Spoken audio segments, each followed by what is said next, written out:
धारदार चाकू घेऊन समाजात दहशत पसरवणाऱ्या इसमावर देवळी पोलिसांची कार्यवाही।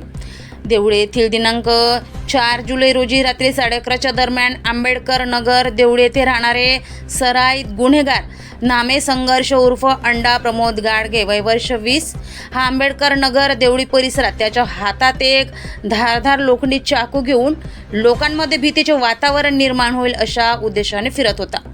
परंतु कर्तव्यावर असलेले देवळी पोलीस स्टेशनच्या डीबी पथकमधील जवानांनी त्याला ताब्यात घेऊन पोलीस स्टेशनला आणून त्याच्या विरुद्ध हत्यार अधिनियम कायदा अंतर्गत कलम 425 नुसार कार्यवाही करण्यात आली।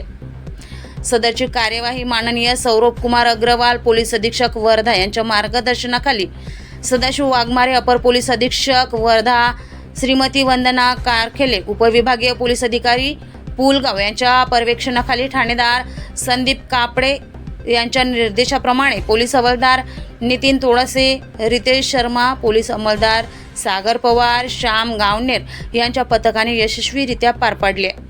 मुख्य संपादक सूरज ठाकूर, गांधीगिरी न्यूज, देवळी, वर्धा।